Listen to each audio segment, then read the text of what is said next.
What's up, internet friends? It has been a minute, hasn't it?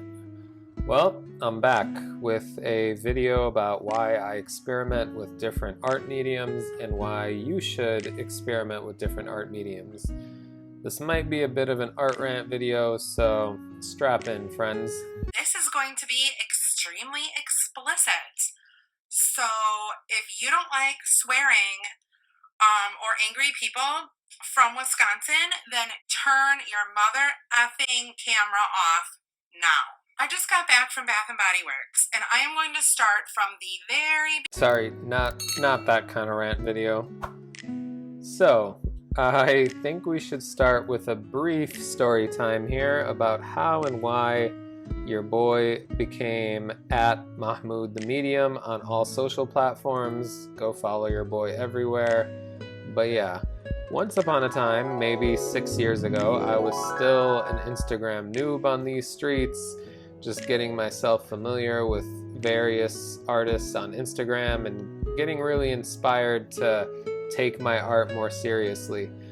And I happened to stumble on a piece of art by an artist that I admire to this day, and I dropped a comment under their post asking, "What medium do you use?" That artist gave me a semi-typical artsy reply, which was, wait for it, "I am the medium."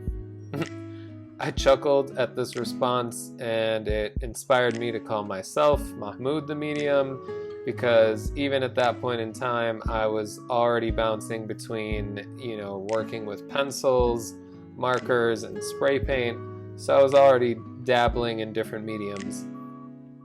I also knew that I would continue to experiment with different mediums in the future, which I totally have. I strive to live up to this name that I've given myself, which to me just means that, the medium doesn't really matter, because I will always create. The medium can change, but I will remain creative, and I will evolve as I adapt to new mediums. That was kind of the overall gist behind the name. Lovely story, right? Anywho, let's talk about the mediums I tend to create with. anything to you. It's a little particularly metal thingy that you use when you go rock climbing. My whole family died rock climbing. Oh my god, I really am a medium. Ugh, yeah, not those kind of mediums. So for the most part, my main artistic mediums currently are pencils, ink pens, markers, acrylic paint, and spray paint. I would say that those mediums have become my comfort zones, but even with that said, from time to time I get really frustrated with acrylics, and my painting process can be very inefficient with a lot of intense trial and error.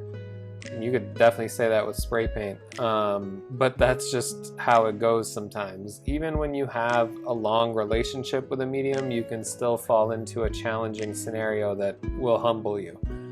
Now, my secondary mediums that I'm still working through to gain more comfort in are clay sculpting, digital painting, and recently gouache painting. In this video, I'm actually working on a self-portrait digital painting using Procreate for the iPad Pro, and I'm also using the gouache brush here, which is kind of ironic. Two birds with one stone in a way, but not really. You might be wondering, why does this guy play with so many mediums? Like, how does he expect to get better at any of them if he's just bouncing around? And the answer is because the ADHD is serious on these streets. Alright? Just kidding, but not really kidding. Honestly, one of the biggest reasons is that I feel that, experimenting with different mediums will keep your creative juices flowing, and they'll open your mind up to new ways you can enhance your work with a different medium. Like, for the first part of that sentence, they keep your creative juices flowing, for me at least, where I don't really run into creative block that often, because I just bounce between projects and mediums. So that's, I guess, a short way of explaining the first part of my earlier statement there. But then the second part, finding new ways you can enhance your work with a different medium is definitely something special that happens like every time. And what I'm saying is you might be working in acrylics for months and continue to run into a recurring challenge. And let's say you're just like frustrated, you're like, I'm just gonna leave this alone and I'm gonna work with watercolors for a week to clear my head. And you're probably gonna accidentally stumble on a technique that you'll be able to apply to that problem you were having with acrylic painting. Now here's an even more specific example. I want to say last year I decided to make a clay sculpture of one of my original characters, and it opened my eyes to like so many flaws in like old drawings of that character. It just kind of showed me how my character actually looks at every angle.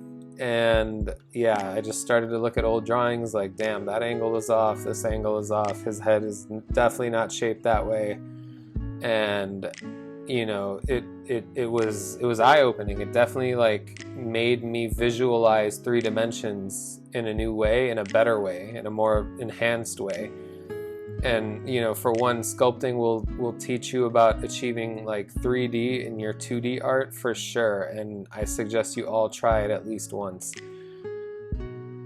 That's my specific example. There's been tons, and it's like as I play with different mediums, I start to mix them together. Like I started painting over marker pieces with gouache for like parts of the piece. Like when I started dabbling with like ink brush pens, that was a game changer for my marker illustrations. So like certain illustrations I've like blended 4 different mediums in and to like create the best piece I could. And that's just like one result of playing with different mediums. You gain that comfort to try those things.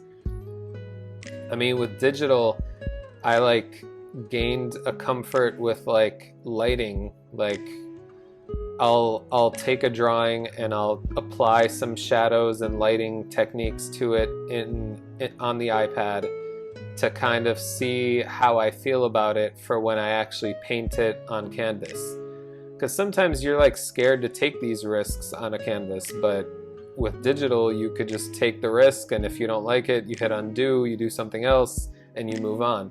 So that's like one thing digital painting taught me. To wrap this rant up, I'll just say that I've definitely learned something from like every medium I've ever worked with, and it's also been a great way to continue being creative and keep your juices flowing. Because we've all been there when you're just like sick of a certain piece, and that feeling alone is like the biggest driver for me to work in a different medium for a week, or a different project for that matter. I mean, it's also why I work on like 5 different projects concurrently. I'm still, you know, doing that now. Like I bounce around and I'm moving the needle slowly on every project. And you know, some weeks I'm like, you know what, I'm working on one this whole week, but most of the time I'm alternating every day. Now, let's talk about new mediums that I haven't tried. I'm still yet to try oil paints, but I've always told myself I would try it when I had more time. It's kind of one of those things where I'm like, maybe when I hit professional level, I'll have the time to do an oil painting, but right now, being like a guy that works on art in his spare time, his limited spare time, it's just not gonna be enough to do an oil painting. But I want to, and I will. I also plan to do more clay sculpting and make some resin toys for these streets. Look out for that. I'm hoping to do that very soon. But yeah, let's talk about what medium have you been contemplating, and comment it down below, friends. But till next time, peace. So you actually stuck around, huh? You think you better than everybody, huh? Well, you are, man. You are. I'm just playing, man. Just a guy that plays too much, you know? If you made it this far, you probably know this is the Patreon shout-out section, where I thank my patrons for holding me down. There ain't many of you. There could be more. you know? Check me out, bruh. $1 a month, support your boy. $3 a month, you might get something out of it. 5? You might really get something out of it. But 10? Oh man, we pretty much go together at that point. Check me out. Till next time, peace.